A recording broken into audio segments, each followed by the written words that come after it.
West African nation of Mali was once proudly promoted by Beijing as the gold mine of the region, a shining example of China's overseas ambitions. Yet for Chinese citizens living there, that golden promise has morphed into a living nightmare. In recent months, Mali's security has collapsed at an alarming pace. Armed groups linked to al-Qaeda, particularly the Support Group for Islam and Muslims, JNIM, have relentlessly targeted Chinese-run mining operations, factories, and infrastructure. These militants loot equipment, set facilities ablaze, and have increasingly focused on kidnapping Chinese nationals for ransom. Witnesses recount hearing them shout openly, "Chinese, get out of Mali!" Chinese-owned gold mines, cement plants, and sugar factories have been assaulted repeatedly. Dozens of Chinese citizens have been abducted, some never returning alive. Equipment worth millions has been stolen or destroyed. On August 1st, JNIM fighters stormed a Malian army post near Dougabu, reportedly taking control and destroying the local police station. At the same time, they attacked the Nsukala sugar plant, one of the few major industrial projects under China-Mali cooperation, abducting 6 Chinese workers. During the assault, gunmen were heard yelling, "Catch the Chinese, then burn the factory." JNIM later released photos of the captives and demanded 100 million RMB in ransom, threatening to kill them if payment was refused. Late on August 2nd, in one of the sternest warnings in recent years, the Chinese embassy in Mali ordered all Chinese companies to halt operations immediately and relocate staff to Bamako, stating bluntly, "Those who refuse will bear the consequences." Just days earlier, on July 23rd, militants attacked a Chinese-owned gold mine in Buguni, torching equipment and kidnapping 5 Chinese workers. The precision of the assault suggested the attackers knew the site's layout intimately. Acting swiftly, they disappeared without a trace. An anonymous security officer told X that Mali's security forces had been caught completely off guard, with information coming almost entirely from the local Chinese community and international security networks. Mr. Xu, an employee at another mining company, told Beijing News that the raid occurred around 3 or 4 a.m., when most workers were asleep and unable to resist. 2 of his colleagues were kidnapped, with the captors demanding $3 million per person. "Who could possibly produce that kind of money?" he asked, his voice heavy with frustration. On August 4th, the Chinese embassy confirmed it had a list of all abducted nationals but gave no public details on rescue plans. Only a week earlier, on July 25th, JNIM fighters overran a military camp in Futori, eastern Burkina Faso, seizing weapons and equipment. And on July 1st, a Chinese Malian joint cement factory in the K's region came under attack, resulting in the abduction of 1 Chinese worker and 3 Indian engineers. The site was set ablaze. Indian media later reported that the daughter of one of the kidnapped engineers, tearfully recalling, said, "My father worked in the Middle East and Africa for years. This was his first assignment in West Africa. But since his last call on July 29th, we've heard nothing." Despite these escalating dangers, the Chinese embassy's response remained limited to statements, offering no concrete rescue measures. On June 12th, a Chinese-owned mining site in the Peril region of Mali was attacked, resulting in significant property losses. Only a few weeks before, on May 24th, armed militants struck another Chinese construction project in the K's region's Urela area. In that assault, 2 Chinese workers were kidnapped on May 12th, and several construction vehicles were torched. The Chinese embassy had already issued a warning on July 23rd, stating that Mali's security was rapidly deteriorating. Terrorist attacks, armed clashes, kidnappings, shootings, and robberies had all become increasingly common. The warning specifically urged Chinese mining companies and personnel to report their status immediately and called for illegal gold miners to stop work and evacuate. Then came the decisive order. All Chinese enterprises were to cease operations and move their personnel to Bamako by September 30th. For nearly 100 Chinese companies that had collectively invested $1.22 billion in Mali and were producing 36 tons of gold annually, this was a devastating blow. After receiving the evacuation directive, many mining companies resorted to drastic measures to ensure nothing of value fell into militant hands. In an almost surreal scene, firms destroyed their own expensive equipment.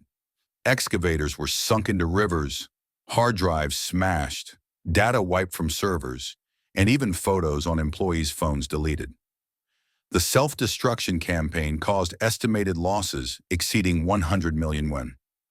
But in the eyes of company owners, this was a necessary sacrifice. In Mali, safety outweighed any financial calculation. The evacuation process itself was fraught with danger. Overland routes stretched across 400 kilometers of territory controlled by armed groups. Air evacuations could handle only about 500 people per day, far short of the number needing rescue. As of the latest reports, just 122 Chinese nationals had made it safely to the capital. Adding a bitter twist, in 2024, China had delivered 36 anti-ambush armored vehicles to Mali's military. At the time, officials were filmed proudly inspecting them. Yet due to a lack of fuel and maintenance training, nearly 60% of those vehicles now sat idle, reduced to useless scrap before they had ever seen combat. Meanwhile, militants had shifted tactics, targeting Chinese civilians directly. The wave of kidnappings has triggered widespread panic among Chinese citizens living and working in Mali. One local blogger posted a video warning business owners that they were becoming walking ATMs for armed groups. He recounted how, on August 3, 2025, an extremist group released photos of 6 Chinese hostages taken in the Serbala region. Just 2 days earlier, the same militants had abducted 4 more Chinese workers. Statistics painted a grim picture. 342 incidents of kidnappings and attacks were recorded in the first 7 months of 2025, marking a 27% increase from the same period last year. The blogger's warning was blunt. A country does not collapse from poverty alone, but from the breakdown of order. Among Chinese business owners in Africa, calls grew louder for Beijing to ensure the safety of its overseas enterprises. Many voiced a stark choice: evacuate now or wait for death. On August 2nd, the Chinese embassy in Mali issued what was no longer a suggestion, but a direct command. All Chinese companies must halt work immediately, and every single employee must leave without delay. The roots of the crisis stretch back more than a decade. Since the 2012 coup, Mali's security situation has steadily deteriorated, a decline that accelerated after French forces withdrew. In the power vacuum, terrorist groups expanded their influence, and Chinese-run operations became prime targets. Social media posts from militant sympathizers now openly declared, "Chinese, get out of Mali." Why the fixation on Chinese enterprises? The answer, many say, is brutally simple: money. An anonymous project manager explained how motorcycle scouts were frequently spotted circling construction sites. Local workers privately warned him that these riders were sizing up valuable equipment and identifying workers to kidnap for ransom. After the embassy's evacuation order, Chinese companies scrambled to protect what they could. Some destroyed sensitive documents, others removed the chips from expensive machines to carry with them. In the most extreme cases, excavators worth millions of dollars were driven into rivers, rather than risk them being converted into makeshift armored vehicles by militants. By then, most personnel had been routed through neighboring countries, but the journey was harrowing. Online commentators, in a mix of sarcasm and frustration, joked about the absence of high-profile rescues. No flag raised, no passport shown. Where's Wolf Warrior Wu Jing when you need him? This crisis exposed a glaring weakness. Chinese companies abroad lack robust security measures. Western nations often dispatch private military contractors to protect their citizens and assets, while China has largely relied on local police forces or regional security companies. Against well-armed militants, such measures are tragically inadequate. Experts now argue that while Beijing is eager to expand its Belt and Road Initiative, it must also prioritize the protection of its people and infrastructure overseas. Mali's chaos has already affected more than just local operations. The country supplies roughly 7% of the world's gold, and any prolonged suspension of Chinese-led projects could trigger an immediate spike in international gold prices. The ripple effects may not stop there. Anti-foreign sentiment is building in neighboring countries, potentially destabilizing the entire region's investment climate. Frustration is mounting on Chinese social media, with users demanding to know, how can the world's second-largest military power let things come to this? Where's our army? Where's our wolf warrior? Where are our aircraft carriers? Mali, rich in mineral resources like gold, lithium, and iron ore, has long been a focus of Chinese investment. Sectors like gold and lithium mining, road construction, and agriculture became key pillars of bilateral cooperation. After Mali formally joined the Belt and Road Initiative in July 2019, investments surged, and the nation was branded as the golden frontier of China's overseas expansion. With approximately 900 tons of gold reserves, Mali ranks third in Africa after South Africa and Ghana. In 2021, the country produced 63 tons of gold, accounting for about 7% of global supply. By 2024, gold mining contributed 25% of Mali's fiscal revenue, while more than 80% of its export value came from gold, making the sector critical to the economy. Naturally, this made it a magnet for Chinese companies, from state-owned giants to smaller private firms. Although joining the Belt and Road Initiative in 2019 brought an influx of Chinese infrastructure projects, many Malians found themselves in a deeper debt trap without tangible improvements to daily life. Beijing's refusal to criticize the junta's anti-democratic behavior further cemented its image as a self-interested partner, willing to overlook abuses in exchange for resources. Meanwhile, ordinary Malians continue to suffer under terrorism, poverty, and political dysfunction. Chinese companies prioritizing profits often hire Chinese workers over locals, fueling resentment. Environmental damage from mining operations is rarely addressed, and roughly 1 million Malians involved in illegal mining have been driven closer to rebel groups due to military crackdowns. China's closer ties with Russia have only intensified hostility from anti-government forces. The wave of recent attacks and kidnappings targeting Chinese nationals is a direct consequence of this geopolitical alignment. Today, the golden frontier that Beijing once celebrated has become a front line of danger, leaving behind shattered investments, mounting losses, and desperate pleas for help from Chinese citizens caught in the crossfire.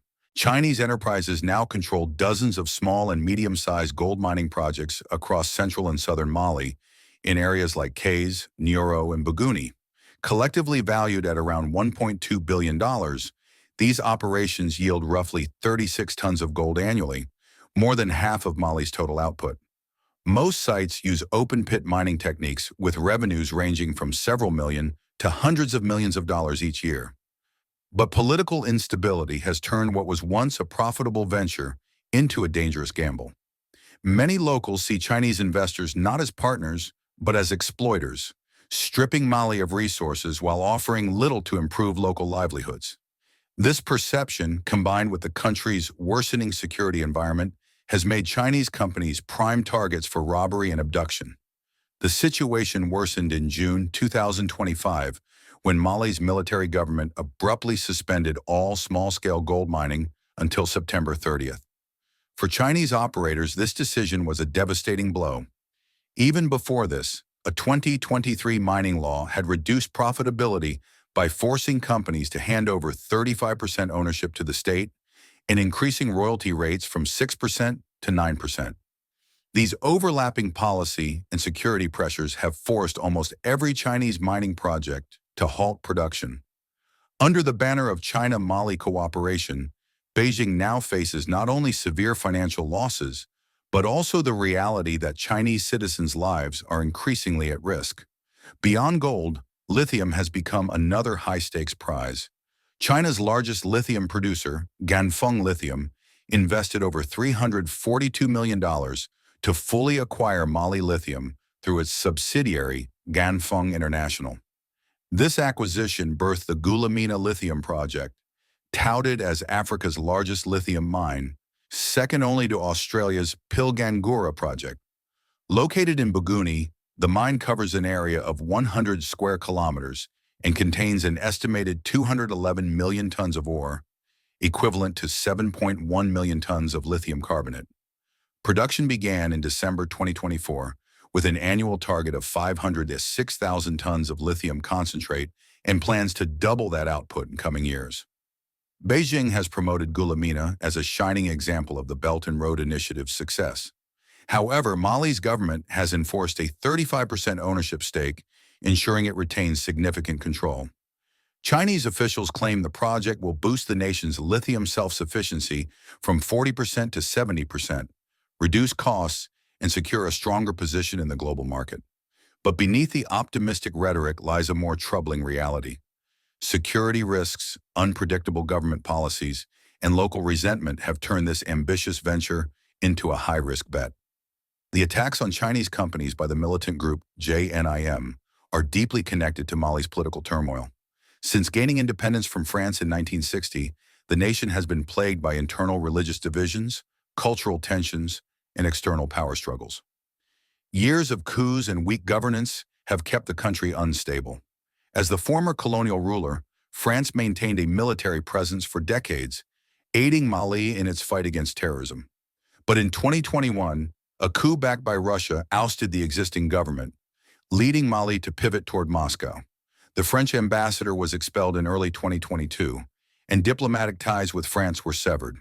By February 17, 2022, French troops had fully withdrawn, leaving a security vacuum. Russia's Wagner group quickly moved in, forming an African legion to support Mali's military junta against insurgent forces.